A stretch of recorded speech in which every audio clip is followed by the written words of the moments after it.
सावन चल रहा है तो प्याज और लहसुन का दाम पूछना तो शायद पाप होगा। मैंने तो यह भी सुना है कि वित्त मंत्री जी जो चीज खुद नहीं खाती हैं उसके दाम से उनका कोई लेना देना नहीं होता। लेकिन इस बार बजट पेश करने के लिए पार्लियामेंट आने से पहले वित्त मंत्री जी ने दही और चीनी खाई थी।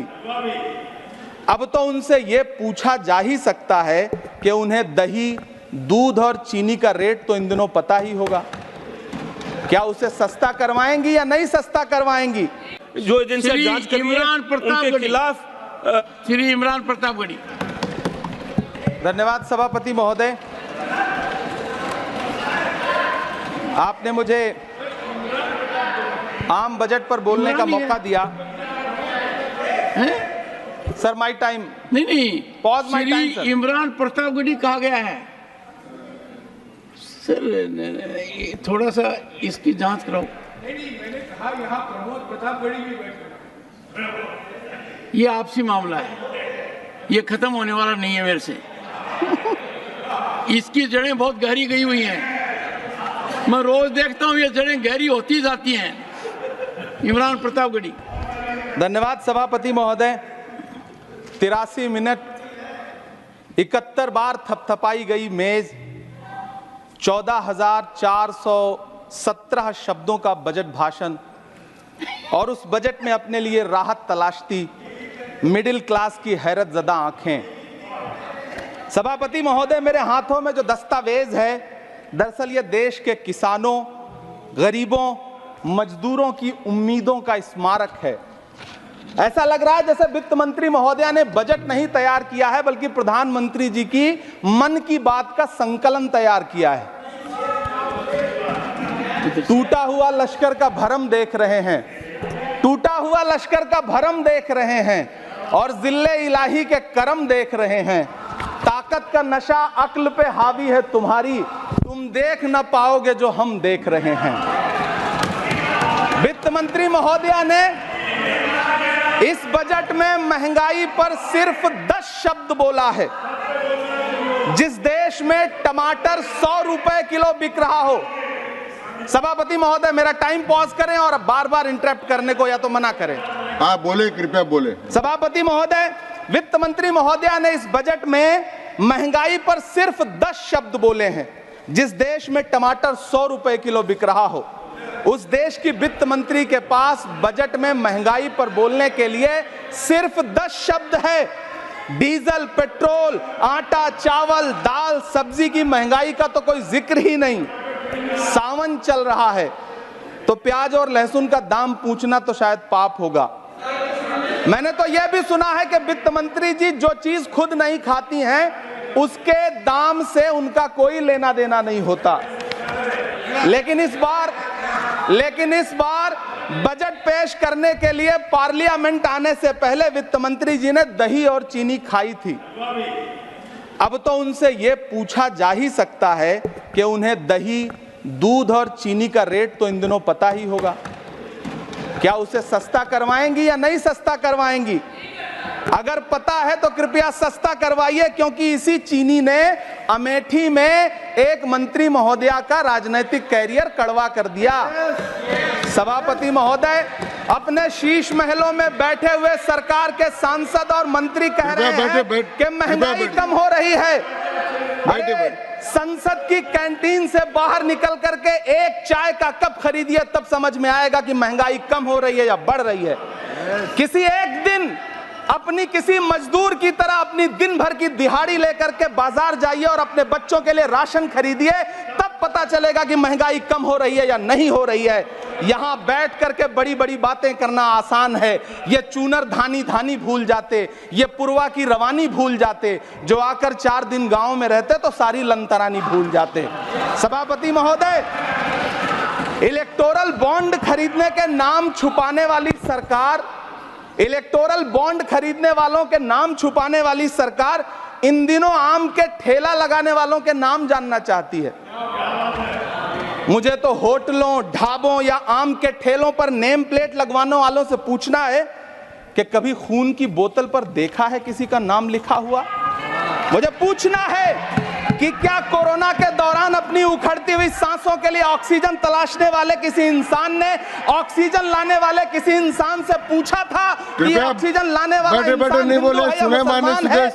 मुझे पूछना है कि लावारिस लाशों के लिए कोरोना में कांधा देने वाले, चिताओं के लिए लकड़ियां सजाने वाले किसी इंसान से पूछा गया था उसका नाम, उसका मजहब? लेकिन इन दिनों पूछा जा रहा है सभापति महोदय। अफसोस देश के प्रधानमंत्री जी ने कभी न टूटने वाली चुप्पी ओढ़ ली है। सभापति महोदय, जनता ने 63 सीटें कम क्या कर दी, ये सरकार तो अमृतकाल का नाम लेना ही भूल गई। ये भूल गई है अमृतकाल को, ये भूल गई है मनरेगा को, ये भूल गई है मौलाना आजाद नेशनल फेलोशिप को, ये भूल गई है मणिपुर को, ये भूल गई है महाराष्ट्र को। मुझे गर्व है कि मैं राज्यसभा में महाराष्ट्र का प्रतिनिधित्व करता हूं। महाराष्ट्र जो देश की आर्थिक राजधानी है, जो टोटल कॉर्पोरेट टैक्स का 40%, इनकम टैक्स का 32% और जीएसटी का 20% इस देश को देता है, उस महाराष्ट्र के लिए इस बजट में एक शब्द नहीं है। आप बैठ जाए। सभापति महोदय, आखिर महाराष्ट्र से किस बात का बदला लिया जा रहा है? महाराष्ट्र ने लोकसभा चुनाव में बाबा साहब अम्बेडकर के संविधान को बचाने के लिए वोट क्या कर दिया? प्रधानमंत्री जी तो महाराष्ट्र से बदला लेने पर उतर आए। अब तो शायद उन्हें याद भी ना हो यवतमाल का वो दाभड़ी गांव जहां 20 मार्च 2014 को वो किसानों के साथ चाय पर चर्चा करने गए थे और उनकी किस्मत बदलने के सपने दिखाए थे। उसी यवतमाल में पिछले 6 महीने में 132 किसानों ने आत्महत्या की है। सभापति महोदय, महाराष्ट्र में हर महीने 209 किसान आत्महत्या कर रहे हैं। राज्य सरकार द्वारा सौंपा गया आंकड़ा बताता है कि 1 जनवरी से 31 मई के बीच 1046 किसानों ने आत्महत्या की है। लेकिन अफसोस, इस बजट में महाराष्ट्र के किसानों के लिए कुछ भी नहीं है। किसानों से चिढ़ी हुई सरकार ने बजट में किसानों के एमएसपी की लीगल गारंटी नहीं दी। लेकिन याद रखिएगा, जो किसान का नहीं वो हिंदुस्तान का नहीं। सभापति महोदय, मुझे वित्त मंत्री जी से पूछना है कि वो जो कुछ साल पहले 100 स्मार्ट सिटी बनाने का ढोल पीटा गया था, सुना है उस ढोल में पानी भर गया है, इसीलिए आपने उसका नाम बदल करके सिटीज ऑफ ग्रोथ हब्स रख दिया है। अच्छा है, नाम बदलने का खेल खेलते रहिए, आपकी कई सरकारें तो इसी वजह से चल रही हैं। इस सरकार को पढ़े लिखे लोगों से दिक्कत है सभापति महोदय, इसीलिए इस सरकार ने यूजीसी का बजट 66% कम कर दिया है। वाह री सरकार। सभापति महोदय, मैं वित्त मंत्री जी के संज्ञान में लाना चाहता हूं कि किशनगंज में एएमयू सेंटर के पास 224 एकड़ जमीन है। यूपीए सरकार ने सोनिया गांधी जी की अगुवाई में 136 करोड़ रुपए एएमयू किशनगंज सेंटर के लिए सेक्शन किए थे। लेकिन आपकी सरकार ने पिछले 10 साल में उस 136 करोड़ में से सिर्फ 10 करोड़ रुपया रिलीज किया है। 1.5 करोड़ की आबादी वाला सीमांचल बेहतर शिक्षा के लिए उस सेंटर की बाट जोह रहा है। मेरा आपसे सवाल है कि इस सेंटर का बाकी पैसा आप कब रिलीज करेंगे? मुझे उम्मीद है वित्त मंत्री महोदया जवाब जरूर देंगी। सीमांचल उसी बिहार में आता है जिसकी बैसाखी के सहारे आपकी सरकार चल रही है। वहां के लोगों को एम्स की जरूरत है। महानंदा और कोसी से होने वाली बाढ़ की तबाही को रोकने के लिए बांध बनाइए, सीमांचल के साथ सौतेला व्यवहार बंद करिए। इकोनॉमिक कॉरिडोर बनाने से किसी राज्य का विकास नहीं होगा, विकास होगा स्वास्थ्य और शिक्षा के बुनियादी मुद्दों के लिए बजट देने पर। सभापति महोदय, एक तरफ तो इस बजट में पीएम आवास योजना के तहत 3 करोड़ अतिरिक्त मकान देने की घोषणा है और दूसरी तरफ लखनऊ के अकबर नगर में 1280 वो मकान हैं जिन्हें रिवर फ्रंट बनाने के नाम पे बुलडोजर से जमींदोज कर दिया गया। सभापति महोदय, लोग चीखते रहे, बच्चे बिलखते रहे, वसुधैव कुटुंबकम का नारा लगाने वाली सरकार इंसानों के घरौंदे उजाड़ कर जश्न मना रही है। सभापति महोदय, मेरा बहुत भावुकता के साथ देश के प्रधानमंत्री से सवाल है कि इन उजड़ते हुए मकानों और बेघर होते हुए घरों को देख करके आपको नींद कैसे आती है, आप सो कैसे पाते हैं? मेरा सवाल है इस देश के प्रधानमंत्री से, या तो लोगों के घरौंदे उजाड़ना बंद करिए या फिर करोड़ों मकान बनाने की झूठी घोषणाएं करना बंद करिए। यह बजट झूठ का पुलिंदा है। यह बजट आपके पिछले साल के बजट का कट कॉपी पेस्ट है। यह बजट हमारे चुनावी घोषणा पत्र की नकल करने की एक बेईमान कोशिश है। लेकिन कहावत है ना कि नकल के लिए भी अकल चाहिए। मेरे हाथ में एक तरफ न्याय पत्र है जो हमारा है, और दूसरी तरफ अन्याय पत्र है जो आपका है। इस सरकार को आलोचना सुनने की आदत नहीं है सभापति महोदय।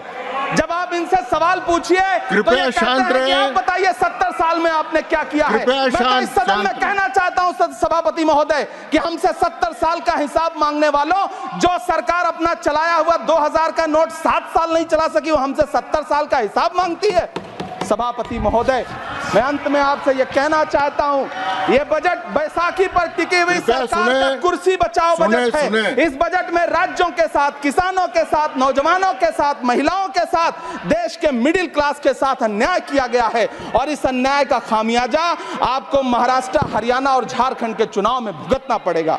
सभापति महोदय, इस सरकार ने नोटबंदी लगाकर देश की आम जनता की पूंजी छीन ली। बैठे नहीं बोले, कृपया टैक्स लगा करके छोटे व्यापारियों के कारोबार छीन लिए, पेपर लीक करवा करके युवाओं की आंखों से नौकरी के सपने छीन लिए, अग्निवीर लाकर देश के जवानों की उम्मीदें छीन ली, बुलडोजर लगाकर लोगों के आशियाने छीन लिए, महंगाई लाकर देश की जनता की थाली से निवाले छीन लिए और नारा लगाया कि हम तो सेवक हैं, 18-18 घंटे काम करते हैं। इन्हीं लोगों के लिए किसी ने शेर कहा है कि जो सच और झूठ में दूरी है वो दूरी समझते हैं, सियासी हाकिमों की हम भी मजबूरी समझते हैं, वो अपना हक समझते हैं निवाला छीन लेने को, डकैती को बहुत से लोग मजदूरी समझते हैं। हमें पता है कि कैसी मजदूरी की जा रही है। सभापति महोदय, मैं यहाँ खड़ा होकर के अंत में आपसे कहना चाहता हूँ कि इस बजट में तमाम राज्यों के साथ अन्याय किया गया है,